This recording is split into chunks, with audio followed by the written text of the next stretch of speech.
Great Court at the British Museum.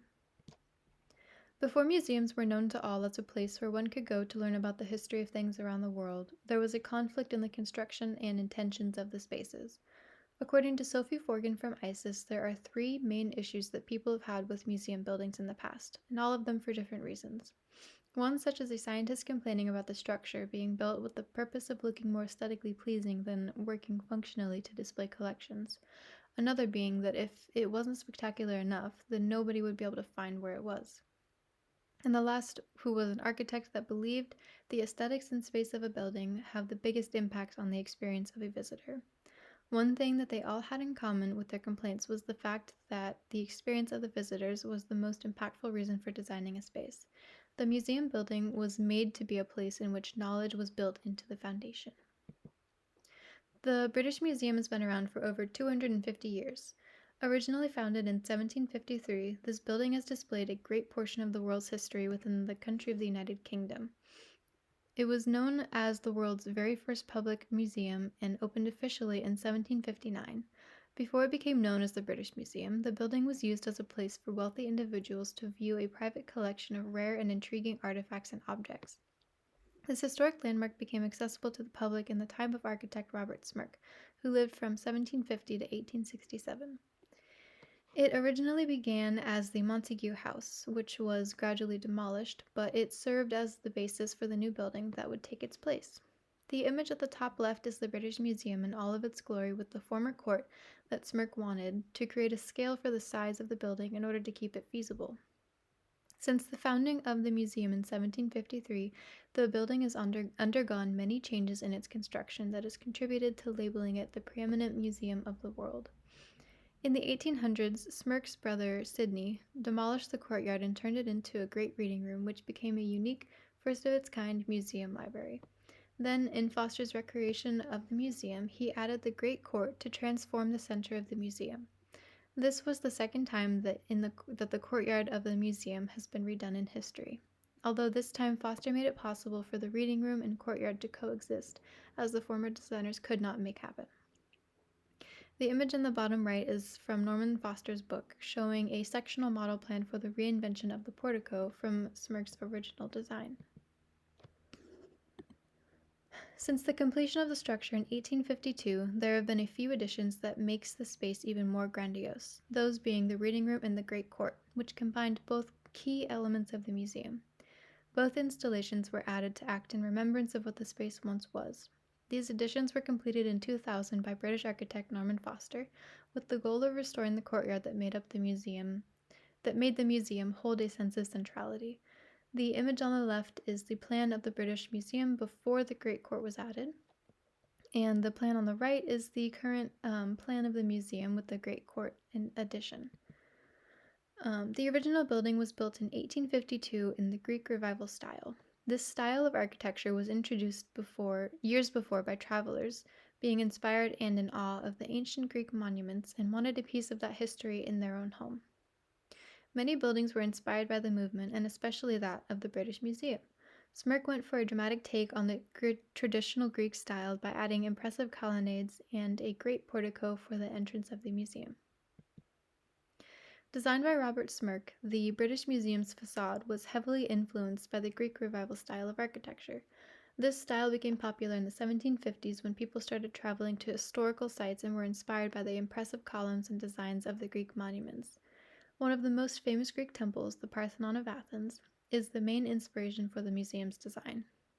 The portico was designed to imitate the entrance to an ancient Greek temple and is made up of columns.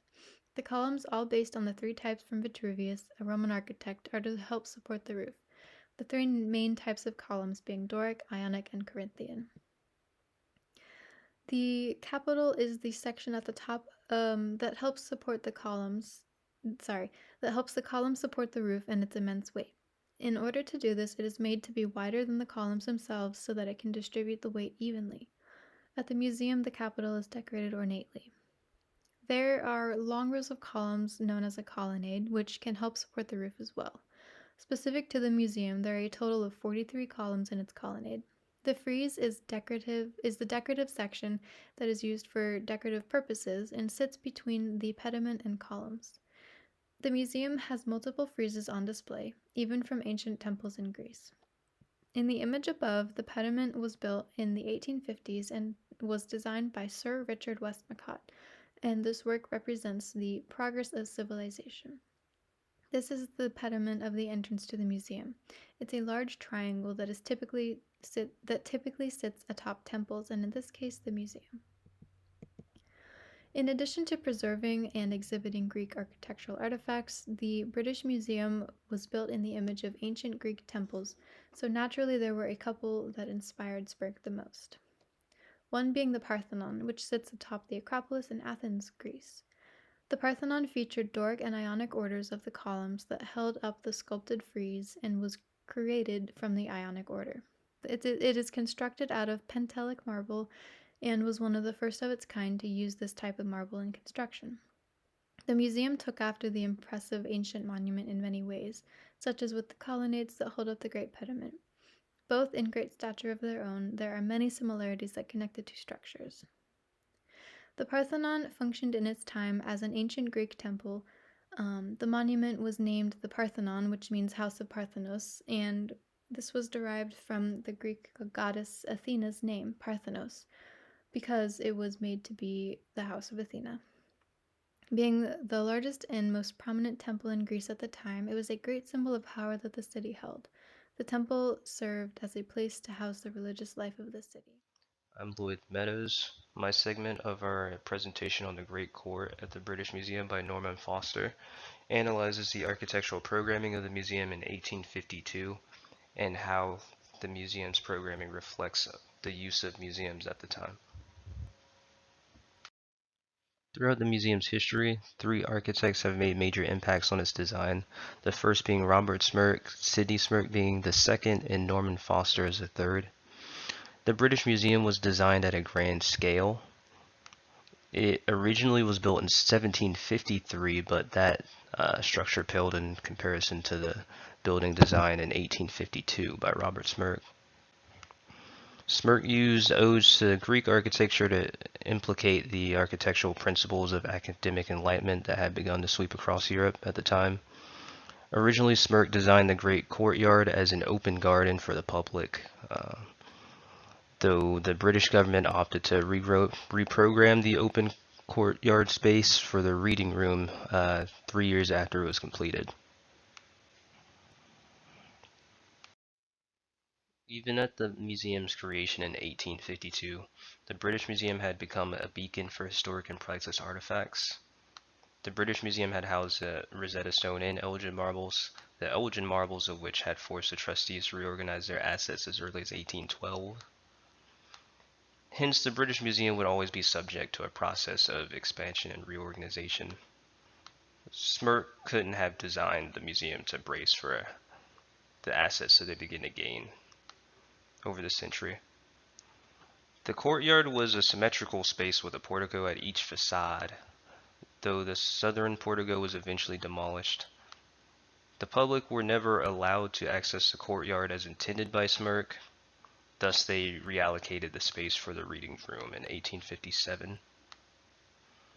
The reading room severely altered the design pathway of the museum and permanently altered its programming.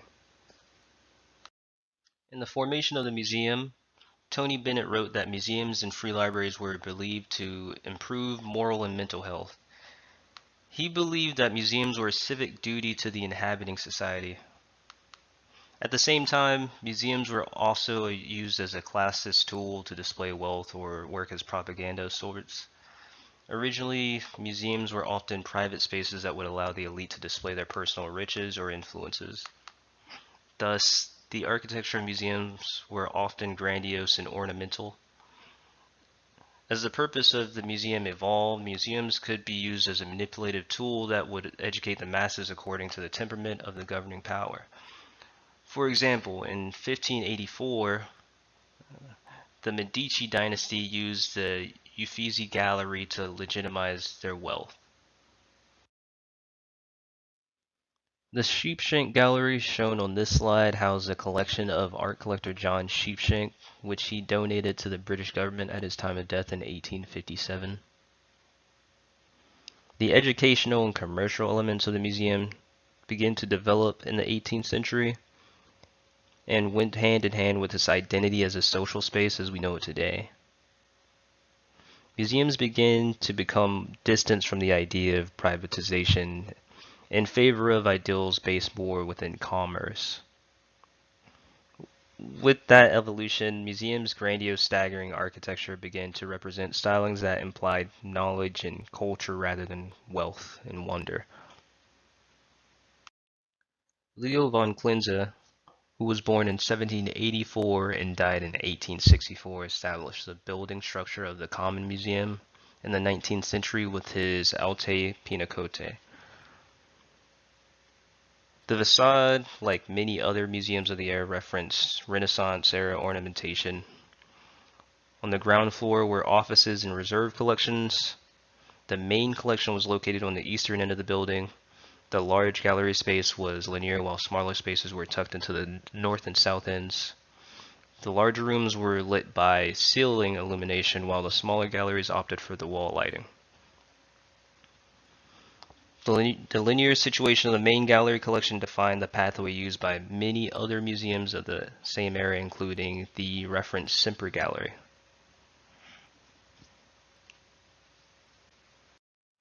As social centers, museums provided botanical gardens, lecture halls, libraries, exhibitions, and laboratories.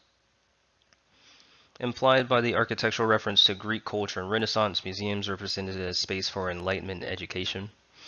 The Yorkshire Museum pictured on this slide applied the principles of most museums to convey an institution of learning. The building is located near the ruins of St. Mary's Abbey at the center of York, London. The museum uses large Ionic columns with ornaments carved into its facade. It's positioned within wooded gardens. John Nicholas Louis Durand developed the Ideal Museum in the early 19th century, which is a floor plan shown on the right of the slide. At the time, museums served as national monuments as well as tools for education and research. Architects used the aesthetics of the architecture during the Enlightened eras to insinuate the purpose of the monument. The Renaissance in particular represented a thirst for knowledge and artifacts.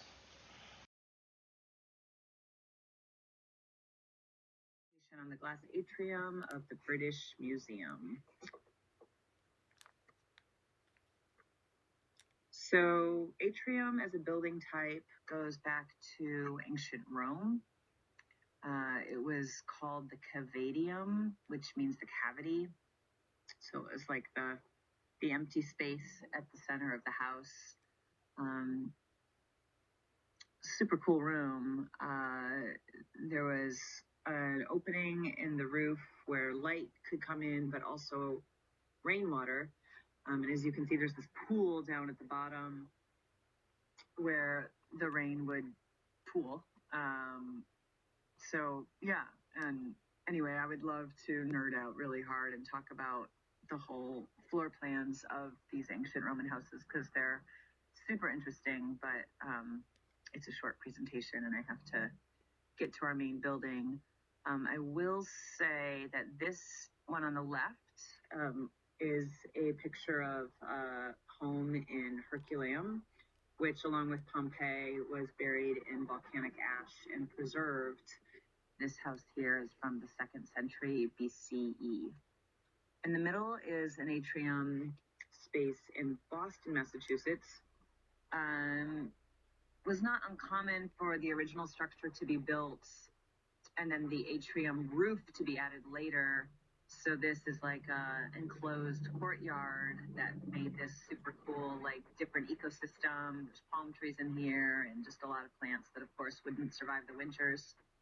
And then here on the right is a structure in Dubai. This is actually the only 7-star hotel in the world. It's a super cool building.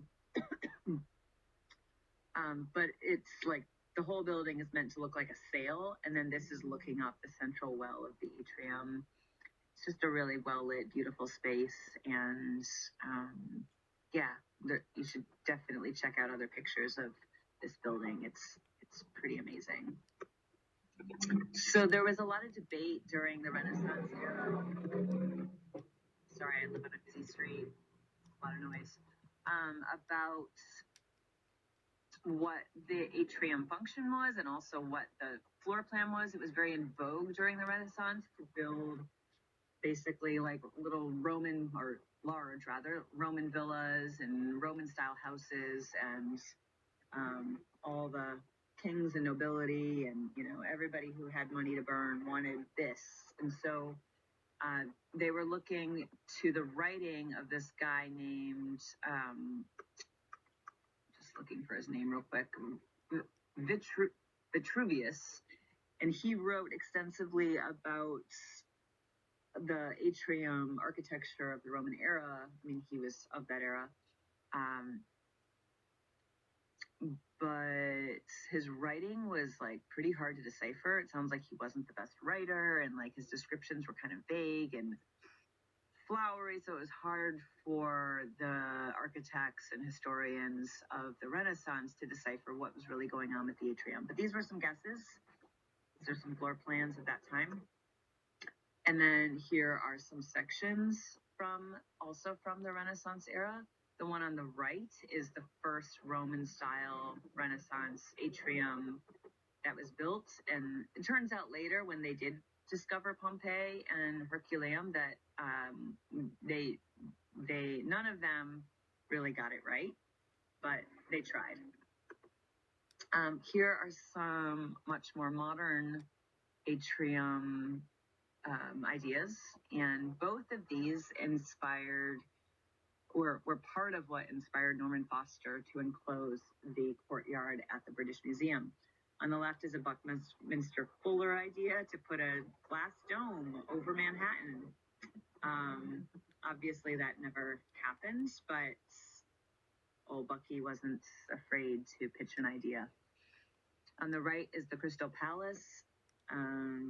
This was built in London in 1851. It was like a kind of open air market, or not totally open air, but much opener, and with a glass top.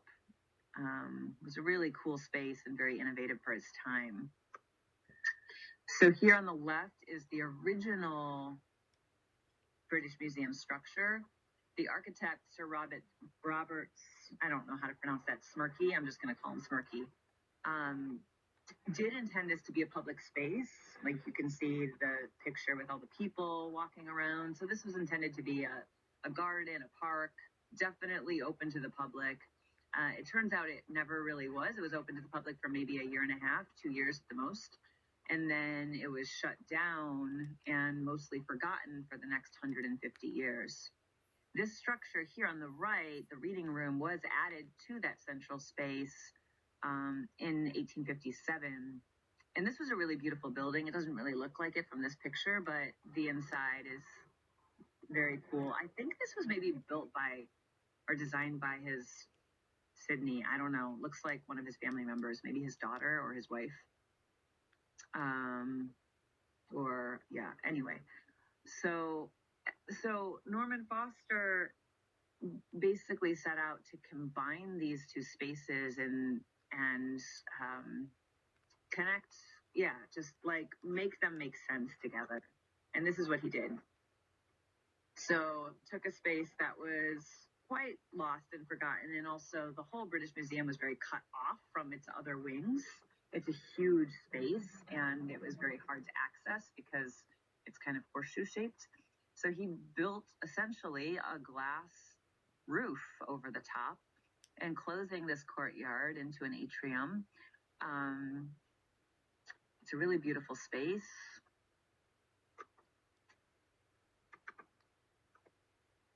So here it is on the left in its original form, and then on the right with this really wild shaped dome-ish. It's not really a dome, but this amazing structure over the top.